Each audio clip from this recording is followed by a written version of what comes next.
नमस्कार दोस्तों, मैं आर के खंडेलवाल फिर आपके सामने एक नया वीडियो लेके आए जो बस बताने वाले हैं हम एक नए ट्रिक के बारे में। जैसा कि दोस्तों आपको पता है, एमए के पेपर चल रहे हैं और उसके अभी एडमिट कार्ड भी नहीं निकले हैं। तो दोस्तों हम आपको बताएंगे, अगर आपको एडमिट कार्ड निकालना सीखना है तो हमारे चैनल पे जाइए। एडमिट कार्ड की एक वीडियो दी हुई है, वहीं पे लिंक भी दी हुई है। आप वहाँ से आप एडमिट कार्ड निकाल सककर देख सकते हो किस प्रकार आप एडमिट कार्ड निकाल सकते हो। दोस्तों कल 15 मार्च को हमारा एक फर्स्ट पेपर था, माइक्रो इकोनॉमी एनालिसिस फर्स्ट का। अब हमारा अगला पेपर होने वाला है जो आपको 17 तारीख को है, जो समष्टि अर्थशास्त्र का है, मैक्रो इकोनॉमिक का।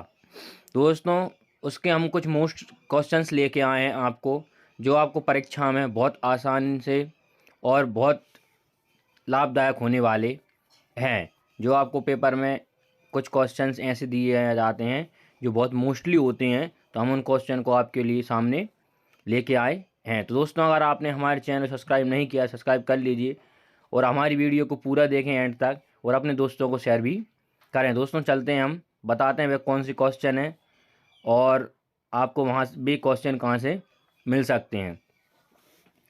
दोस्तों जैसा कि पहले हम बताते हैं वे कौन कौन से क्वेश्चन हैं। दोस्तों हम क्वेश्चन पे आ चुके हैं, देख सकते हो। तो दोस्तों हमारा पहला क्वेश्चन है समष्टि अर्थशास्त्र का, इकाई फर्स्ट का, जो आपको याद करना है और ये बहुत मोस्ट इम्पोर्टेंट क्वेश्चन है। समष्टि अर्थशास्त्र की प्रकृति तथा महत्व की विवेचना कीजिए। ये आपको इस प्रकार से आ सकता है या फिर आएगा आपको, अर्थशास्त्र को आर्थिक समष्टि भाव तथा आर्थिक समष्टि भाव दोनों प्रकार की समस्याओं का अध्ययन करना पड़ता है। आर्थिक व्यष्टि भाव तथा आर्थिक समष्टि भाव रीतियों एक दूसरे की विकल्प नहीं बल्कि पूरक हैं, विवेचना कीजिए। आर्थिक समष्टि भाव तथा आर्थिक व्यष्टि भाव का अंतर बताइए। मतलब आपको इस सरल तरीके से भी क्वेश्चन पूछा जा सकता है, समष्टि अर्थशास्त्र और व्यष्टि अर्थशास्त्र में अंतर बताइए। तो दोस्तों आप इस प्रकार इसको याद कर सकते हैं, आपको ये बहुत आसान तरीके का आंसर मिल जाएगा आपको 20 में।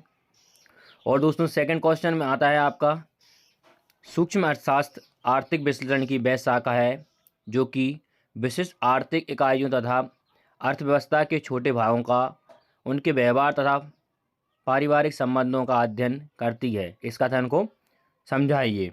इसमें अथवा में इस प्रकार के क्वेश्चन आपको दिए जा सकते हैं। व्यष्टि अर्थशास्त्र एवं समष्टि अर्थशास्त्र में भेद बताइए।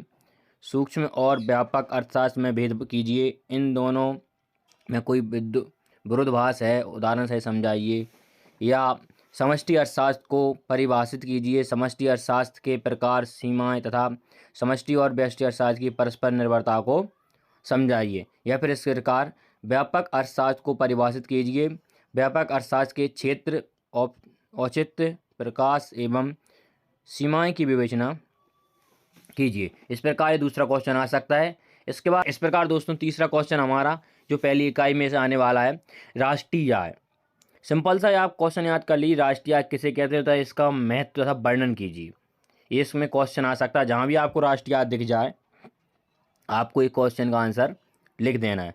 क्वेश्चन इस प्रकार घूम फिर के भी आ सकता है, राष्ट्रीय आय की परिभाषा दीजिए तथा राष्ट्रीय आय की गणना करने की विभिन्न रीतियों की विवेचना कीजिए। या कुल राष्ट्रीय उत्पाद, शुद्ध राष्ट्रीय उत्पाद, राष्ट्रीय आय, व्यक्तिगत आय, व्यय योग्य, या राष्ट्रीय आय की अवधारणा, राष्ट्रीय आय की गणना संबंधी दृष्टिकोण की व्याख्या, राष्ट्रीय आय का द्वितीय विधिरूपी धारणा, या राष्ट्रीय आय गणना की रीतियाँ, राष्ट्रीय आय के माप।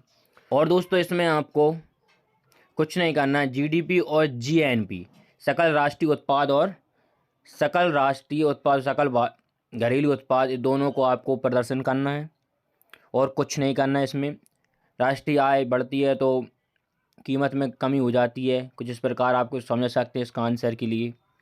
या घटती है तो बढ़ जाती है। आय में कोई पूर्णता निवेश नहीं करता, मतलब खर्च नहीं करता। इस प्रकार आप इसमें राष्ट्रीय आय के संबंध में कुछ आंसर दे सकते हो। इसके बाद अगला क्वेश्चन आता है इसी यूनिट का, कुल राष्ट्रीय उत्पाद विरुद्ध राष्ट्रीय उत्पाद, राष्ट्रीय आय, व्यक्तिगत आय व व्यय योग को विचार से स्पष्ट कीजिए।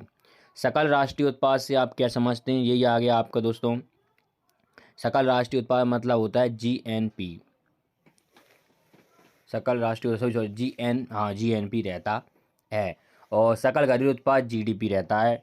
तो ये आ जाते हैं, इनको अगल तरीके से पूछ सके जा सकते हैं कि सकल राष्ट्रीय उत्पाद सकल घरेलू उत्पाद में अंतर बताइए या इन दोनों को समझाइए, इस प्रकार भी आपके लिए क्वेश्चन आ जाता है। या फिर सकल राष्ट्रीय उत्पाद से आप क्या समझते हैं, इसकी गणना करते समय कौन कौन से मुख्य बिंदुओं का विवेचना किया जाना चाहिए, इस प्रकार भी आपको पूछा सकता है। या फिर निम्न पर जिस प्रकार अवधारणाओं को समझाई जा सकता है, कुल राष्ट्रीय उत्पाद GNP, विशुद्ध राष्ट्रीय उत्पाद NNP, व्यक्तिगत आय PI, व्यय योग्य आय DPI।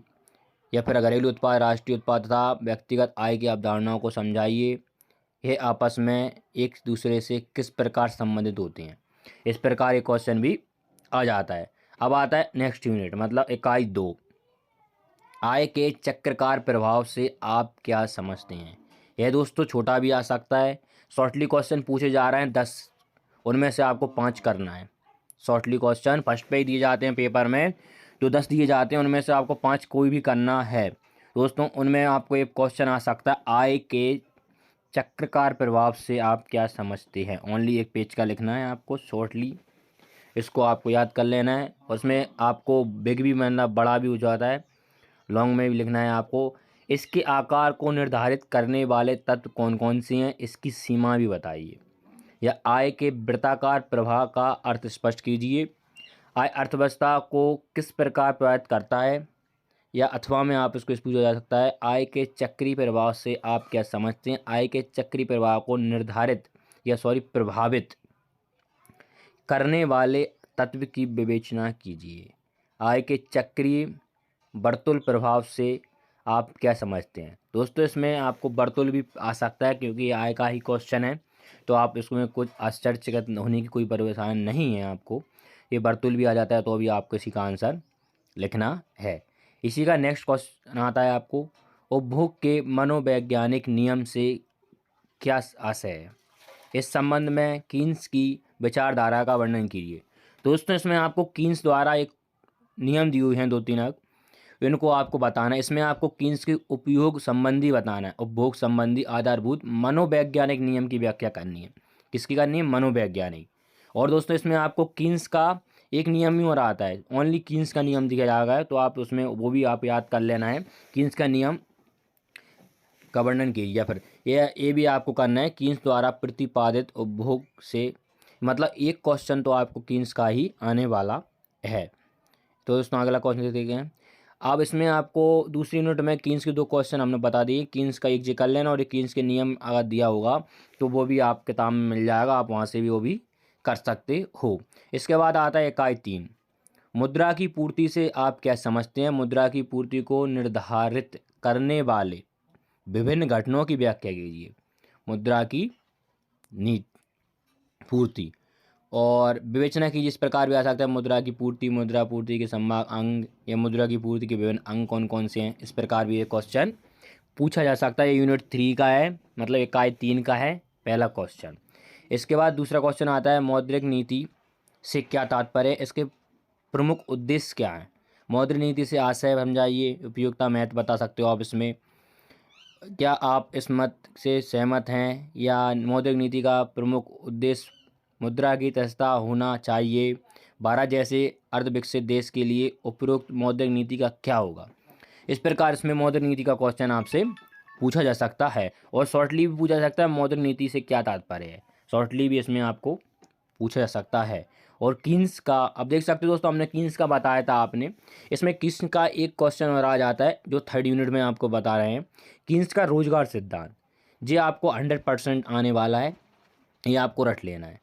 इसमें इसको रट लिया तो आपको 2 क्वेश्चन सॉल्व हो जाएंगे। एक तो शॉर्टली हो जाएगा, कीन्स का रोजगार सिद्धांत शॉर्टली में भी पूछ सकता है और बिग में भी मतलब लॉन्ग में भी पूछा जा सकता है। कीन्स के आय और रोजगार सिद्धांत की अल्प विकसित देशों में क्यों लागू नहीं होते हैं, समझाइए। या क्या कीन्स का रोजगार सिद्धांत विकासशील देशों पर लागू होता है, इस प्रकार भी समझाइए। ये आपको कीन्स का रोजगार सिद्धांत हो गया। अगला आता है चौथा यूनिट मतलब इकाई 4, प्रतिष्ठित अर्थशास्त्रियों के अनुसार पूर्ण रोजगार की स्थिति कब उत्पन्न होती है? या रोजगार के प्रतिष्ठित सिद्धांत की व्याख्या कीजिए। रोजगार के प्रतिष्ठित सिद्धांत की व्याख्या कीजिए। इसमें आपको यहाँ भी मिल जाता है, यूनिट 3 का केन्स का रोजगार सिद्धांत पढ़ते हो आप, तो आपको इसी को इस तरीके रट लेना है कि आप दोनों को बना के लिख सको। मतलब इसमें आप इसमें भी लिख सकते हो इसी को आंसर, क्योंकि ये भी कीन्स का है और वो भी कीन्स का ही है, प्रतिष्ठित सिद्धांत वो भी है और ये भी है, तो आपको ज़्यादा कोई परेशान होने की जरूरत नहीं है। चौथी यूनिट में ये क्वेश्चन आपको अगर आता है तो आप मतलब भयभीत ना हो और इसको आप इसी प्रकार से लिख सकते हो। अगला क्वेश्चन आता है, सिर्फ चौथे में आपको एक ही क्वेश्चन मिलेगा जो बहुत मोस्टली दिया गया है। इसके बाद 5 मिनट आता है। 5 मिनट में आपको पहला क्वेश्चन दिया जाएगा, मतलब इकाई 5 में, गुणक सिद्धांत से आप क्या समझते हैं? इसकी सीमा एवं रिसाव की व्याख्या कीजिए। इसकी सीमा और रिसाव को पूछा जा सकता है आपके लिए, और इसमें आपको अथवा हम कर सकते हैं गुणक की अवधारणा की विवेचना कीजिए, गुणक की परिभाषा दीजिए, कीन्स का विनिमय गुणक क्या है, कीन्स रोजगार सिद्धांत पर आधारित भाग है। इस प्रकार आपसे इस क्वेश्चन भी पूछा जा सकता है। इसके बाद इसमें नेक्स्ट क्वेश्चन आता है, उपभोग फलन से क्या आशय है?